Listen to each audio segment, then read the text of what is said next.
اللهم لا سهل إلا ما جعلته سهلا وأنت تجعل الحزن سهلا إذا شئت. اللهم علمنا ما ينفعنا وانفعنا بما علمتنا وزدنا علما يا رب العالمين. أما بعد، أيها الإخوة والأخوات، فمرحبا بكم في هذه المحاضرة في هذه الليلة المباركة، ونسأل الله سبحانه وتعالى أن يبلغنا ليلة القدر وأن يتقبل منا صيامنا وقيامنا وسائر أعمالنا، فإنه هو العزيز الحكيم. فلنتأمل بإذن الله تعالى في هذه اللحظات بعض آيات في آخر سورة النحل. فهذه السورة كما تعلمون هي سورة مكية، فنزلت قبل الهجرة. فهذه السورة كمثل السور المكية تتحدث في الغالب، أي غالب الموضوعات يعني تتعلق بالسور المكية هي إثبات العقيدة وإثبات البعث والرد على المشركين في شبهاتهم وردودهم وإنكاراتهم على أهل الإيمان، وذكر الله سبحانه وتعالى أنعم أو النعم التي أنعمها الله أو أنعمها على الإنسان. فهذه السورة مملوءة بهذه. ثم الله سبحانه وتعالى ختم هذه السورة بأبرز الشخصيات القرآنية، ألا وهو إبراهيم عليه السلام.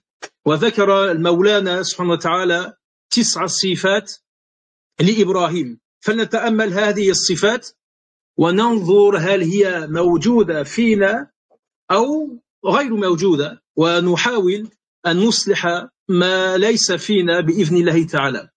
فيقول الله سبحانه وتعالى: إن إبراهيم كان أمة واحدة قانتا لله، ثانية حنيفا، ثالثة ولم يكن من المشركين، 4 شاكرا لأنعمه اجتباه وهداه إلى صراط مستقيم وآتيناه في الدنيا حسنة وإنه في الآخرة لمن الصالحين. ثم انظر إلى ثم أوحينا إليك، أي إليك يا محمد صلى الله عليه وسلم، أن اتبع ملة إبراهيم حنيفا وما كان من المشركين. ثم إذن سنتأمل. Comme vous le savez, nous allons dans ces instants, dans ces minutes qui nous sont consacrées, méditer sur quelques versets qui sont à la fin de la sourate An-Nahl, qui s'appelle la sourate Les Abeilles. Cette sourate est une sourate mécoise. Sourate mécoise, c'est-à-dire elle a été révélée avant l'émigration du prophète sallallahu alayhi wa sallam à Médine. On appelle une sourate mécoise une sourate qui est révélée au prophète sallallahu alayhi wa sallam, avec la divergence sur entrée, mais qawlul jumhur, la parole de la majorité des savants, c'est que une sourate mécoise est une sourate qui est révélée sur le prophète sallallahu alayhi wa sallam avant son départ. On parle pas de lieu, on parle de temporalité, de temps, avant le hijra ou après le hijra. Alors, avant le hijra, ça s'appelle une sourate mécoise. La plupart des sourates mécoises que vous allez trouver dans le Coran, vous allez voir, elles ont toujours des sujets qui sont proches. Le fait de parler des histoires des populations qui nous ont précédés, le fait de mettre en avant la aqidah, la croyance musulmane, et notamment la croyance en Allah et au jour dernier. Récuser les polythéistes, les faux arguments, les ambiguïtés et autres des polythéistes et toute personne qui va combattre ou va mécroire en l'islam. Également le fait de mentionner les bienfaits d'Allah subhanahu wa ta'ala sur l'être humain, les croyants comme non-croyants. Et cette sourate-là, elle est remplie de ça. Si vous la lisez, vous allez voir, Allah va commencer, il va parler des bienfaits d'Allah subhanahu wa ta'ala. Ensuite, il va nous parler de ceux qui croient, de ceux qui ne croient pas. Il va vous parler des polythéistes. Et à la fin de cette sourate, il va nous parler d'une personnalité, une des personnalités les plus importantes du Coran, après le prophète Mohammed sallallahu alayhi wa sallam, c'est la personne de Ibrahim alayhi salam, le prophète Ibrahim, Abraham, qu'on appelle Abraham en français. Allah subhanahu wa ta'ala va nous donner des caractéristiques de ce prophète. Et c'est sur ça que je veux qu'on s'arrête et qu'on médite sur ces caractéristiques, 9 éléments que Allah va citer le concernant là. Comme pour nous dire que, voyez tout ce qui est cité dans la sourate, si vous allez la lire, eh bien, une personne qui a mis tout ça en place, c'est Ibrahim alayhi salam. Et ensuite, Allah va ordonner à notre communauté, au prophète Mohammed sallallahu alayhi wa sallam, de le suivre, de suivre sa voie, et nous également, nous sommes tenus de suivre sa voie. On verra ce que ça veut dire tout cela. Donc Allah, il commence, il va nous dire, Ibrahim était un guide. Il va utiliser le terme umma. Umma qui veut dire communauté, mais il a plusieurs sens dans la langue arabe. Innahu kana umma, ay kana wahdahu umma min al-umam, li kamalihi fi sifat al-khayr. On dit d'une personne c'est une personne, cette personne-là, c'est une umma, une communauté en soi. Quand la personne, elle regroupe en elle tellement de qualités que lui tout seul, il vaut comme 100 personnes, il vaut comme 1000 personnes, il vaut comme une communauté entière. C'est pour ça qu'Allah subhanahu wa ta'ala va donner ce terme à Ibrahim. Également, on dit ça d'une personne, si c'est une personne qui est un exemple, dans l'exemplarité, il est au top, et on le prend dans cet exemple.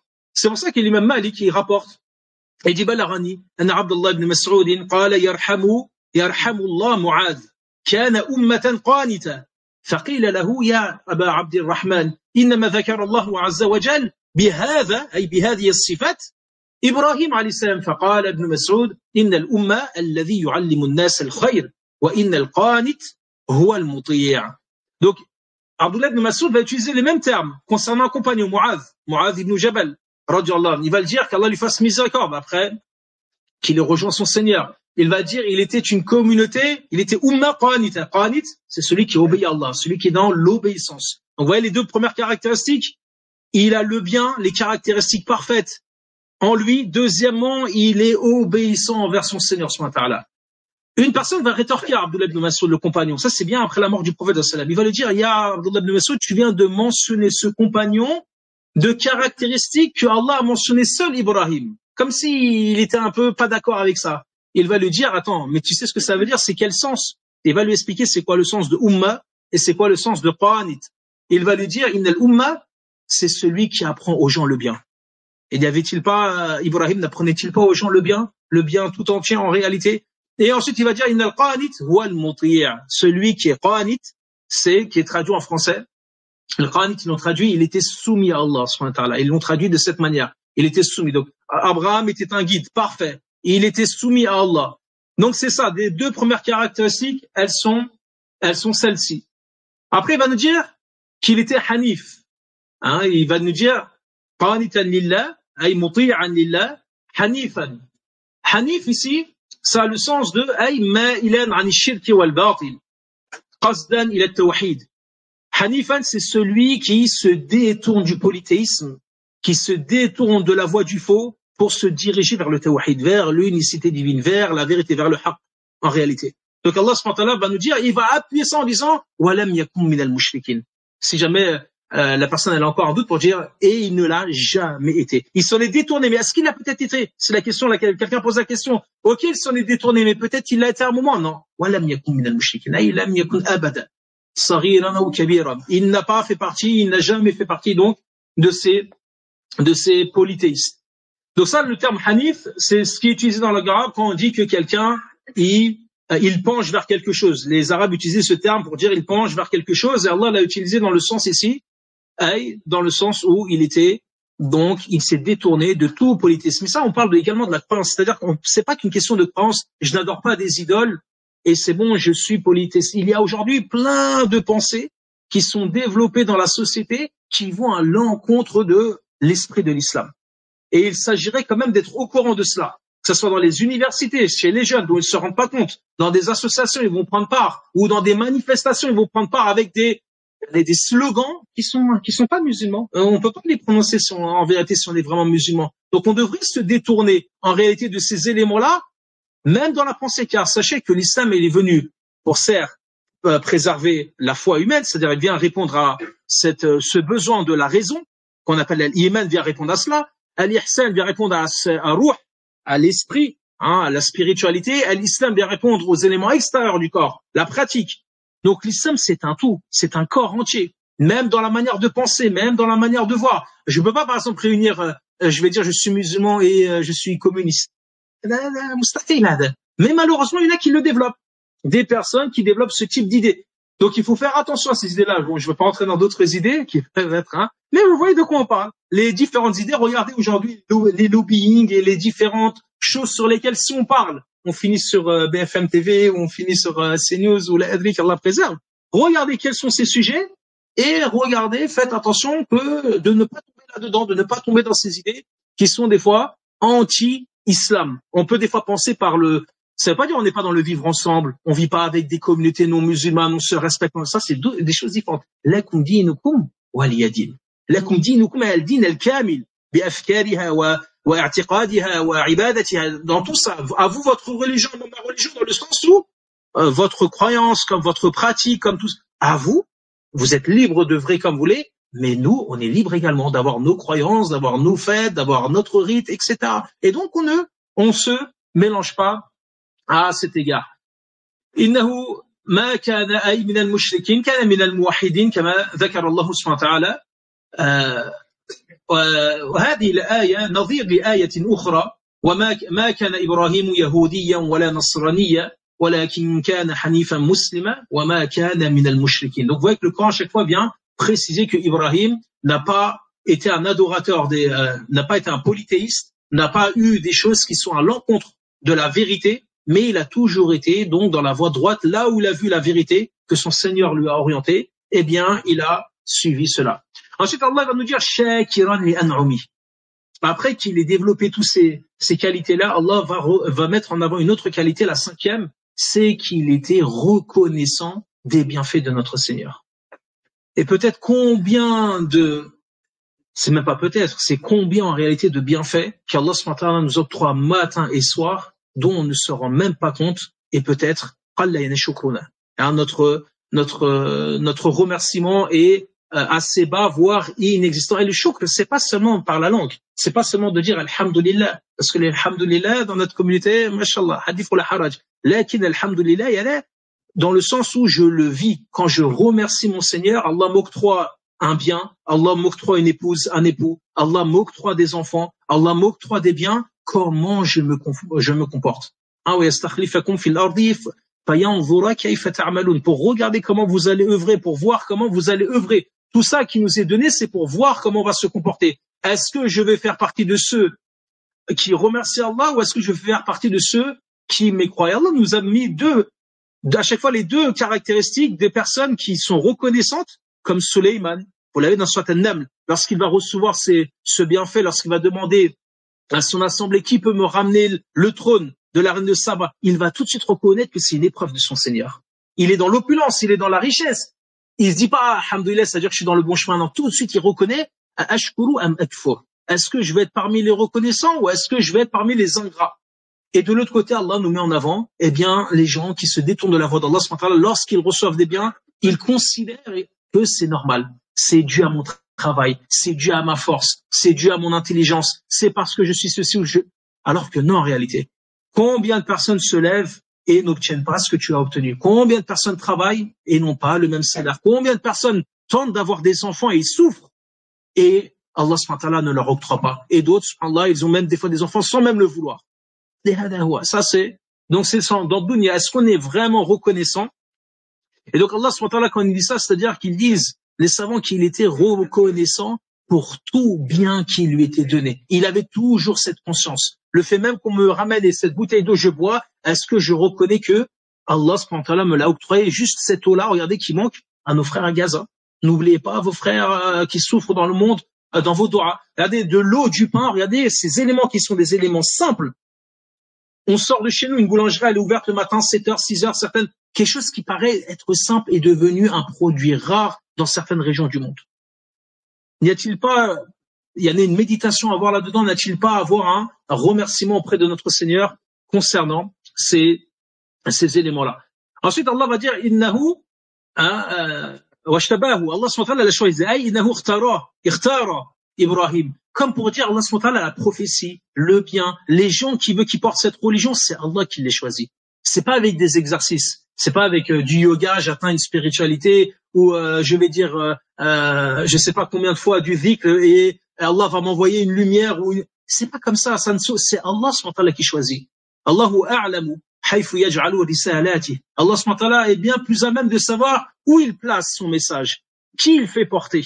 Et non pas parce que, et d'ailleurs c'est comme ça que les Qurayshites se sont étonnés. Ils ont dit, mais c'est Mohammed qui l'envoie. Pourquoi il n'envoie pas l'un d'entre nous? Pourquoi c'est pas moi Abu Jahl? Moi je suis puissant, j'ai une tribu. Pourquoi ils pensaient que c'était une question de mérite, alors que c'est Allah subhanahu wa ta'ala qui choisit. Et donc Allah subhanahu wa ta'ala l'a choisi et l'a envoyé comme étant un prophète et un messager.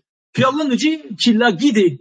Innahu hadahu ila siratin mustaqim. Allah subhanahu wa ta'ala l'a guidé sur le droit chemin. Donc il y a le fait d'être choisi, mais le fait d'être resté. C'est pour ça qu'on récite tous les jours. Ihdina as-sirat al-mustaqim. Ça veut dire quoi en réalité? Parce que si on dit on est musulman, normalement je suis dans la voie, ça veut dire maintiens-moi dans cette voie-là. C'est dans ce sens-là, parce que si vous dites moi je suis croyant, normalement je suis dans le droit chemin.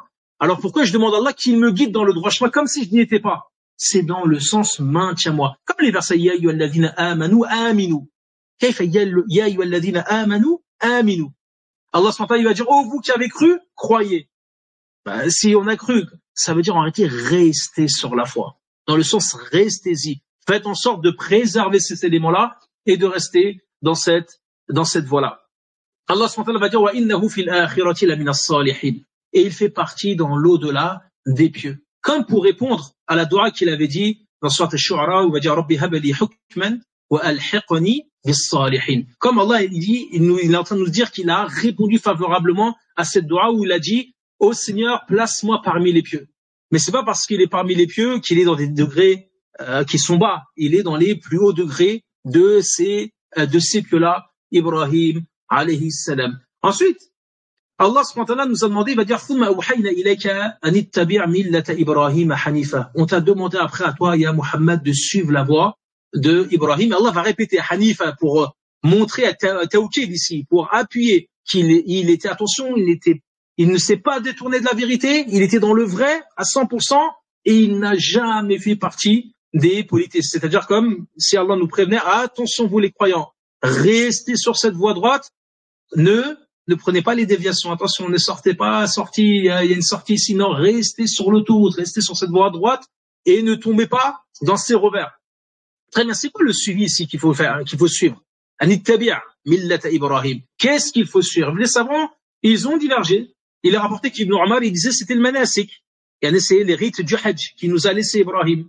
D'autres savants vont nous dire que non, c'est le fait de se désavouer des idoles comme il l'a fait, de se désavouer du faux et d'être vraiment dans la voie droite. Mais en réalité, ce qui semble être le plus correct, c'est de dire qu'on le suit fil usulay fi usul al-iman, la fil furu'. لأن لكل الأنبياء ولكل رسل منهجا ولكل جعلنا منكم شرعة ومنهاجا. Donc ici, ce qui est demandé, c'est de le suivre dans les bases de la croyance. En fait, on a un tronc commun. De Adam jusqu'au prophète Mohammed sallallahu alayhi wa sallam, les prophètes et messagers ont appelé au même message. Il n'y en a pas un qui est venu qui va vous dire il faut croire en deux dieux. Il n'y a pas de jour dernier. Ils ont tous eu un message qui était semblable, sauf dans les détails. Ça peut changer. Un prophète a averti plus, l'autre a averti moins, l'autre a donné plus de détails, l'autre en a donné moins. Donc c'est dans ces bases-là qu'il faut le suivre, pas dans les furu', puisque l'islam vient à abroger toutes les autres législations qu'il y a eu précédemment. Donc c'est de le suivre dans cette foi et dans cette croyance, c'est dans ça que c'est un modèle. Dans la manière dont il s'est opposé, dans la manière dont il a été, vous l'avez vu, contre même des membres de sa famille, son propre père. Son propre père, tout en gardant le respect, en lui disant qu'il l'aime, mais si tu es dans une voie qui n'est pas correcte, je ne te suis pas. Avons-nous, nous, aujourd'hui, la force d'avoir ce courage? Si tu n'es pas dans la voie droite, tu restes peut-être mon père, tu restes quand même mon fils, mais je me désavoue de ce que tu adores ou je me désavoue de ce que tu es en train de commettre. Donc il y a une force quand même, il y a un courage qui est mis en avant. Et ensuite Allah subhanahu wa ta'ala, pour montrer et on va terminer par ce verset, pour montrer, donc après avoir cité tous ces éléments de Ibrahim alayhi salam, il va nous montrer que accepte ce jour qui est un jour, on va dire, de fête chez certaines communautés, eh bien, n'a pas de base en vérité et ne vient pas de Ibrahim. Puisque vous voyez que Ibrahim, en réalité, il est reconnu par toutes les communautés. Vous allez chez les Juifs, il est respecté. Vous allez chez les chrétiens, il est respecté. Vous allez chez les musulmans, bien sûr qu'il est respecté et il est aimé. Qui suit qui suit vraiment sa voie? Allah vient nous confirmer dans le Coran que ce sont les musulmans qui suivent sa voie. Et que l'accept ne vient pas de lui. C'est pour ça qu'il dit, innama ju'ila as-sabtu 'ala alladhina ikhtalafu fihi. L'accept, c'est pas Allah subhanahu wa ta'ala qui l'a ordonné. Il y a ce qu'on appelle le Shabbat, c'est pas Allah. Et les savants, c'est qu'ils vont diverger. L'imam al-Qurtubi dans son tafsir, il dit que les Juifs ont décidé de prendre le jour de Sept. Pourquoi? Parce que c'était le dernier jour et qu'il n'y avait pas de création. C'était le dernier jour de la création. Ils ont voulu le prendre. Par la suite, les chrétiens sont venus et Isa leur aurait ordonné de prendre Yané al-Juma'a, comme Moïse leur avait ordonné, ce qu'ils avaient refusé. Et les chrétiens vont prétendre en disant non, on peut pas avoir un jour avant eux. Il faut qu'on soit après eux. Il y en a après les Yahoud. Il y en a qu'on soit après, donc la communauté juive. Et donc ils vont mettre ce qu'on appelle aujourd'hui le jour du Seigneur, comme il appelle, Yana Yawm al-Ahad. Et en réalité, l'islam va revenir confirmer que c'est le jour de l'Jumu'ah. C'est ça, ittabi'a millata Ibrahim hanifa, parmi l'ittiba', c'est de suivre le jour qu'il avait mis en avant, ce jour qui était un jour de fête, un jour qu'on appelle hebdomadaire de fête en réalité, qui est le jour de l'Jumu'ah, et non pas les autres éléments. Et pour faire court, c'est pour ça que le prophète va dire nahnu al-akhirun wal-awwalun yawm al-qiyamah, yani nahnu al-akhirun fi al-umam wal-awwalun yawm al-qiyamah wa nahnu awwalu man yadkhulu al-jannata. Et ensuite il va nous dire, donc nous sommes peut-être la dernière des communautés, mais nous serons la première yawm al-qiyamah, et nous serons la première à rentrer au paradis, bi'idhnillah ta'ala, qu'Allah nous place parmi, comme il nous a regroupés dans cette mosquée, dans une de ces maisons, qui nous place également au paradis, qui nous regroupe et qui nous donne ce rendez-vous au paradis. Donc, en résumé, qu'on revienne sur les personnalités coraniques, elles sont très importantes. Dans chaque personnalité, que ce soit Moïse, que ce soit Jésus, que ce soit Ibrahim, il y a des choses à tirer et il y a des enseignements, surtout à mettre en avant pour nous-mêmes en tant que musulmans, pour avoir des exemples, mais également pour les enfants. Hein, sinon, les exemples des enfants, ça va être qui? Ça va être Batman, Superman, Son Goku, Naruto. Là, il y a le faire. Donc c'est pour ça qu'il faut revenir et mettre en avant la voix des pieux, la voix des prophètes, la voix de ces gens-là qui nous ont précédés dans le bien et qui sont les exemples pour l'humanité. Rabbana taqabbal minna innaka antas sami'ul alim. Rabbana innaka afuwwun tuhibbul afwa fa'fu 'anna. Rabbana atina fid dunya hasana wa fil akhirati hasana wa qina 'adhaban nar. Rabbana la tuzigh qulubana ba'da idh hadaytana wa hab lana min ladunka rahmah innaka antal wahhab. اللهم صل وسلم وبارك على سيدنا محمد وعلى آله وصحبه أجمعين سبحان ربك رب العزة عما يصفون والسلام على المرسلين والحمد لله رب العالمين وبارك الله فيكم.